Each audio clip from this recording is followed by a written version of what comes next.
Nini? Manza mureke kwanza.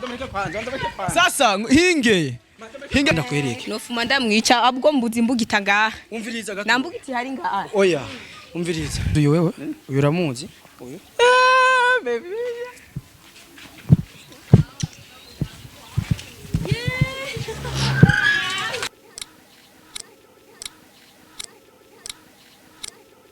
Manyuku umwe niba ari gukundana. Oya sivyo Kubitu imbwa. Yo.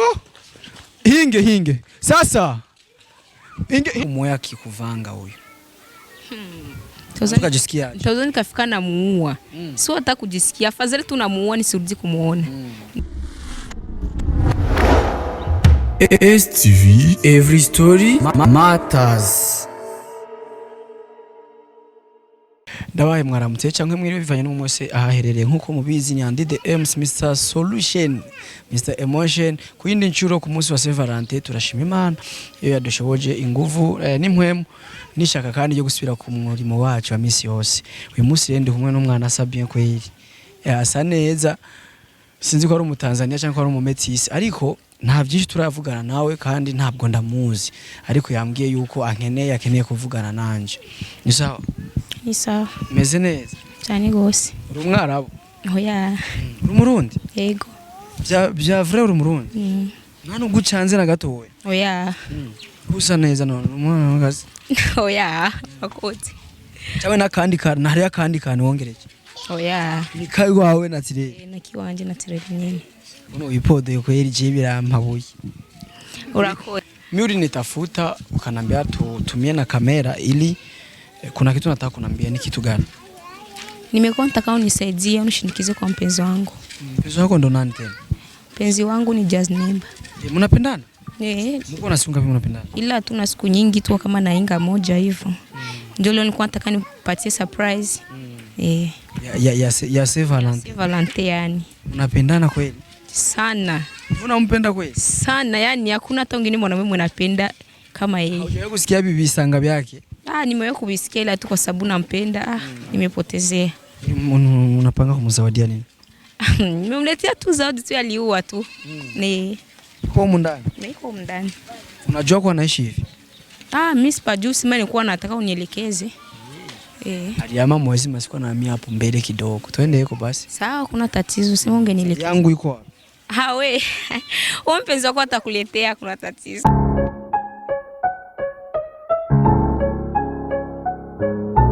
Anabolic beat.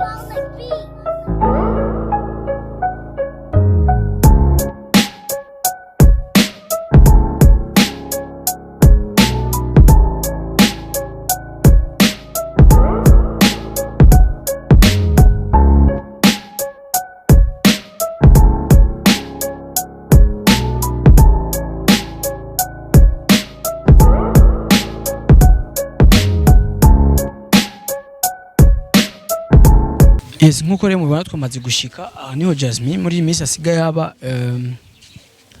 all semana surprise. Sie. Sana tunafanya hivi. Jubisi Sarishi achame niingie kwanza. Niongee naye. Wewe ufuna ingilie mudaika moyo. Ushaona. Mimi niongee naye wewe ukwiye kama hajui ka tulikuwa pamoja. Akijua tulikuwa pamoja atakura muhadi. Mara mingi buri bujamba unakogana bashiri bengi. Nimekuwa sivijui. Okay, so hivyo unamwamini au haumwamini? Mimi namwamini kwa sababu ananiambiaga mwanamke wako anapendana naye wameshaga achana.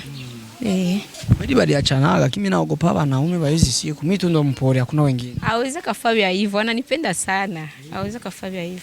Basi mimi nitangulie niingie kisha utafuna ingia muda kama au sio? Sawa, kuna tatizo. Cameraman, sie twende.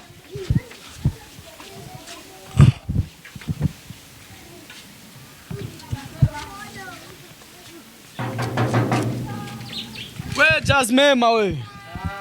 Vipi hali blaza? Vipi? Andi. Yo baba. Fresh sana man. Uraho none? None tutenge na kamera ndakesi. Naenda gukumbuye kweli. Meze neza ariko. Ashije meze neza. Ani usigaye ubu? Ani ni mukiye. Tukonda hati. Mbasha mwe ko muri abanyarusako. Je kweli naramenye umuntu aramenye. Isawa ariko meze neza. Ndameze fresh sana man. Utagase. None unamusintuzi yuko umuntu adashobora kumenya amakado haje zanana kareka we nkawe ninde yo guha kado ntabo dukundana canke banshima rero bahari ariko ufise abakobwa benshi man abakobwa ne wa muhungu ye muri ubuzima bwo mwisi wobaho gute bakugira abakobwa benshi niho baho neza gusa ubu mfise umwe yitwana ubu na musheri wanje rikiri ngombwa ushumumenya rero bituma amenya oya urumva uvuga ati uri iminsi nta kubaho n'umusheri umwe oya nta kubaho n'umusheri umwe ariko ubu unyaje mfise umusheri umwe icyo rero kiri mu bintu je nanje kukubaza ndakutemberere icaka bine ko kubaza ati ubu gute kubaho vanye na wa mukobwa keza byaciye bandanya gute mbe Valantin day no munsi woyibona gute twe turazi ko atavyo turimo kuko nyene cyo vyumva uri single oya man ndiko mbaza wewe bimeze gute wewe okay je ndameze neza muri market ndafise ubundi ariko zimashaka kuba no muvuga wo kwimva gute umunsi umwe muvumbuye sinibaza ko ndazi ko ibintu ntabimenyereyemo bimeze neza ariko je ndameze neza sana iyo sawa ariko umeze fresh aha ni huba wewe je mba ngaha man bangaha wo Chemba ngaha ni upanze igasi uvugishwe batari iwawe ndapanze nzi kwa muramuzi uyu wewe uyu uramuzi uyu baby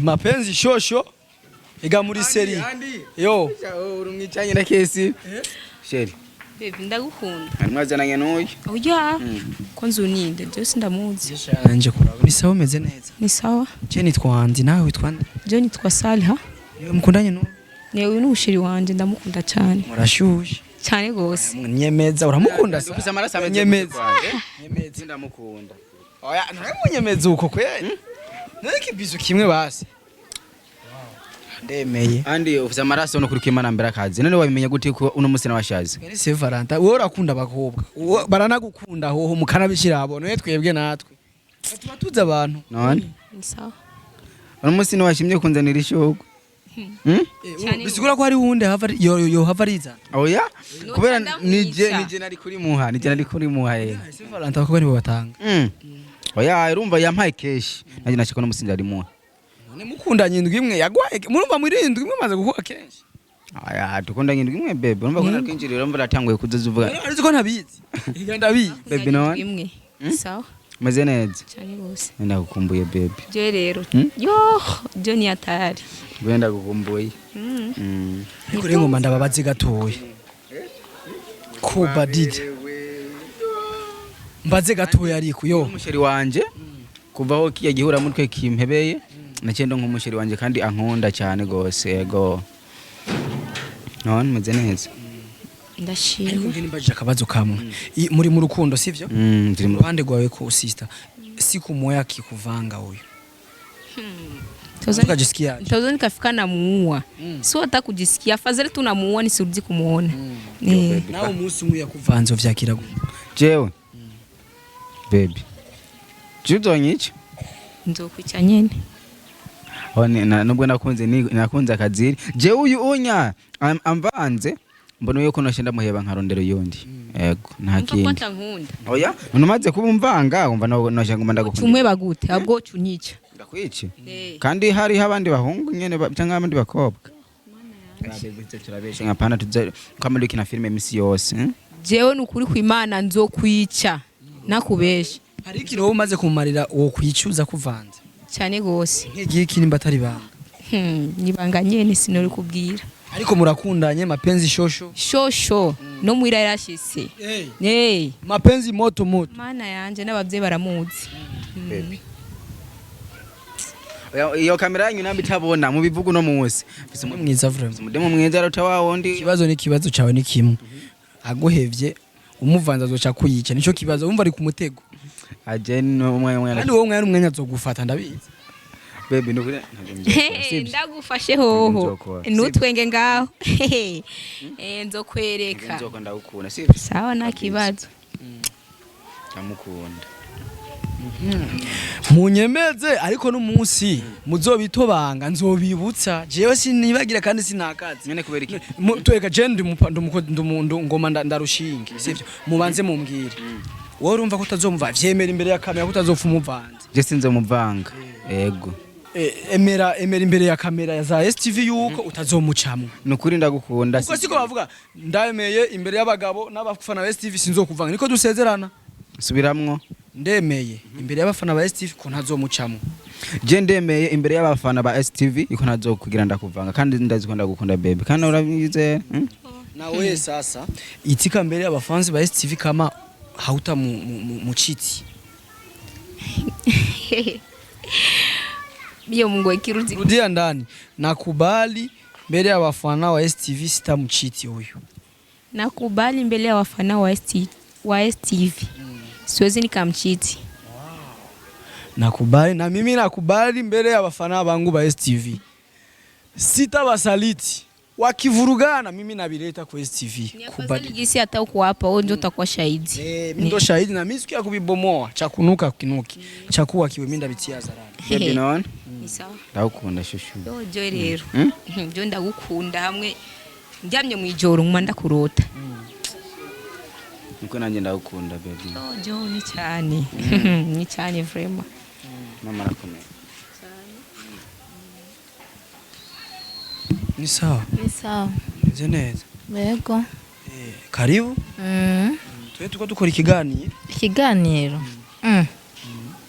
none ibi nibiki unzaniye amashugwe oya narinzanye umushiri wanje he none umushiri wa amashugwe gani bye sheni sa bakuramukije bakuramukije ego ni sawa umeze neza urakomeye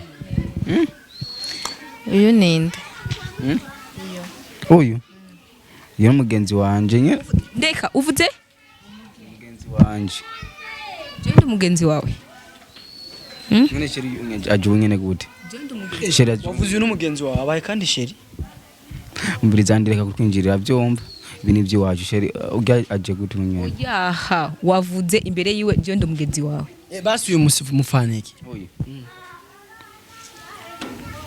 ni sawa sisi tumeze neza jemeze neza nitwa gute je nitwa Sandra nimba ntakugwe naguma ndakubaze gatoya uyu mufaniki uyu ni umushiri wanje wow nawe mufaniki sisi wavuze mufaniki je ni umushiri wanje nawe gasha wavuze uyu mufaniki shaka ndakubaze uyu ninde uyu ariko mbere ya byose reka ntitwice ibintu banza umuhe kado wamuzaniye ega nigwiwe ahubwo tora umuhuko kutari romantic umuhiki ni wayibonye none je sindiko ndavyumva ibi bintu nibiki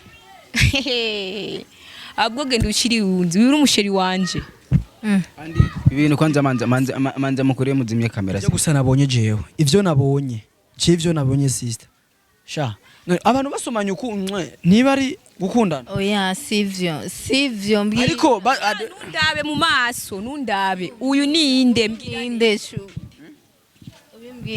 mbwira shu oya aha shu mbwira uyu ni nibibone shu mbwira uyu ni murazinanye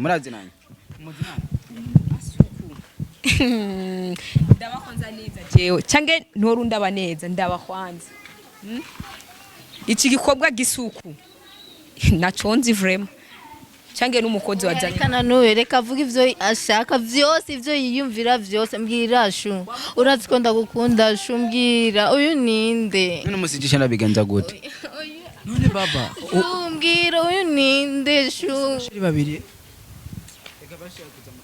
ni umusheri wawe oya ni umusheri wanje urumva rero mwese basi wanje muvyica ibintu basi banza umuhe kado yiwe kandi umuhuri romantic shutora ahubwo nenda kuzani agakobwa n'agasazi ndabira baba urakaze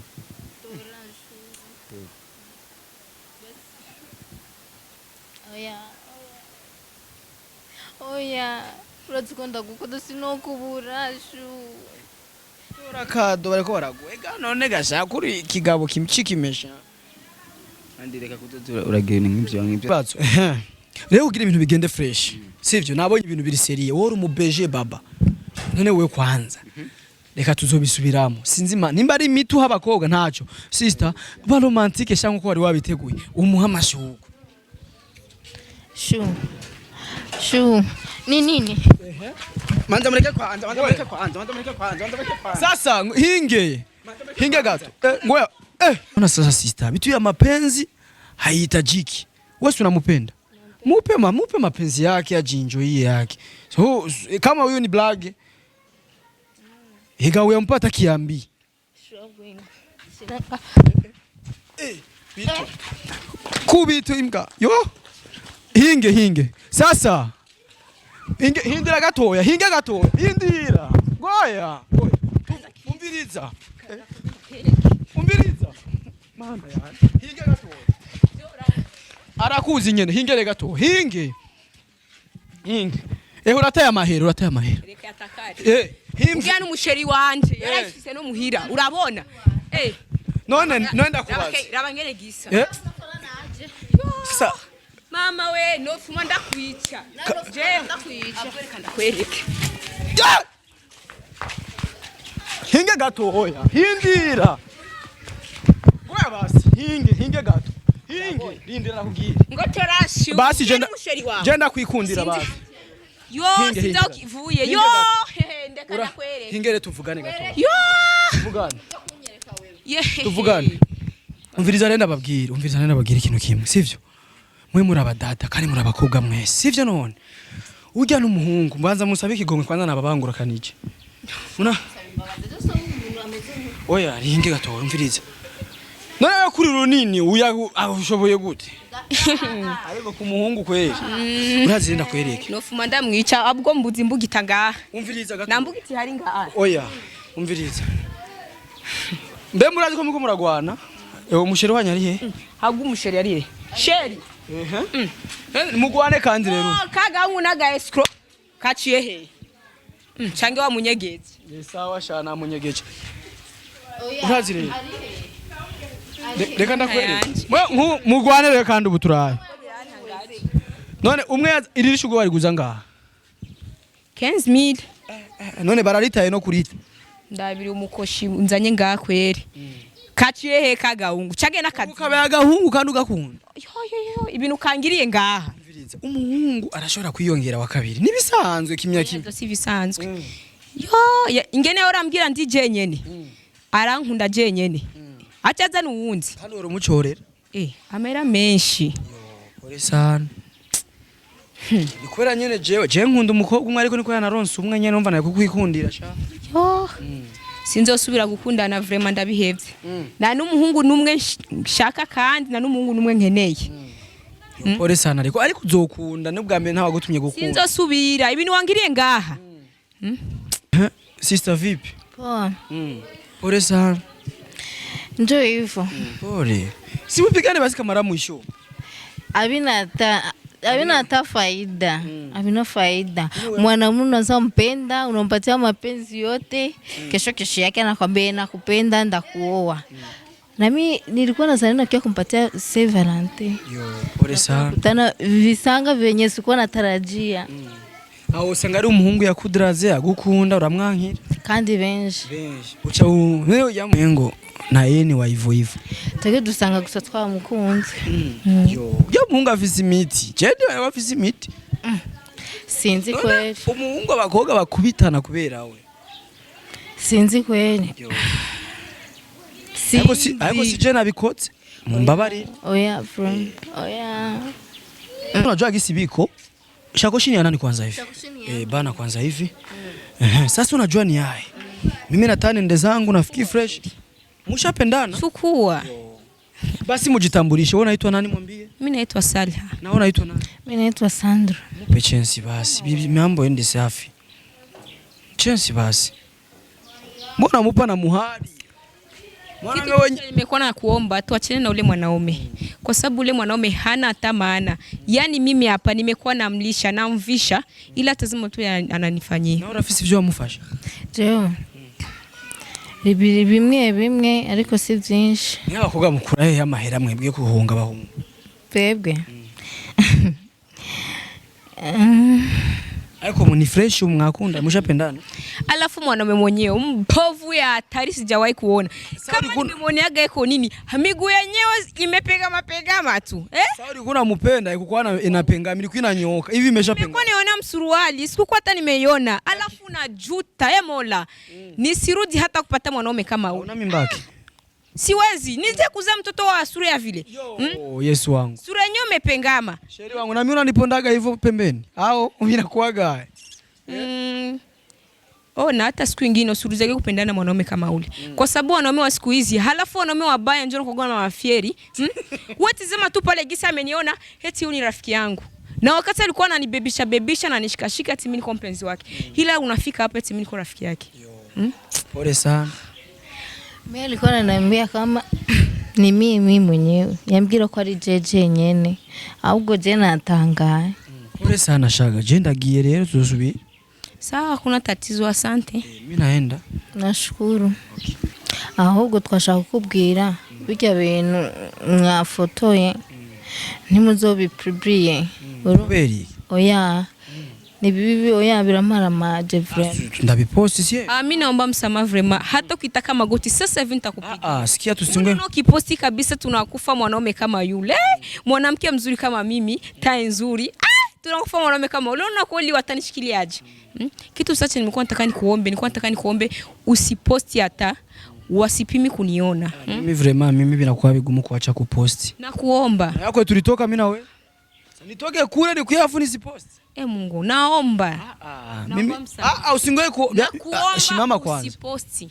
Sawa, sitaposti. Please. Like utafuna chinipendea.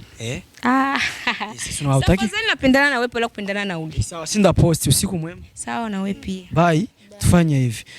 Maua muende nibatafutie moto wapatie ndogo ndogo. Mimi nitaenda kuitia tu kumeza kwa sababu haina maana. Hizo zilikuwa bahati ya wengine mtu. Nikiibe basi unaona. Sasa unaenda kutupa chooni. Sinjo ukinipa mimi na wewe bahati ya mwingine. Mwenye hana hata akili. Mbona wewe ulimupa? Nimekuwa sijaona. Unaona sasa mimi unauza liua linarudia nyuma. Sio tu Kenzimbe nimeshamnunulia vitu vingi. Pole sana kabisa.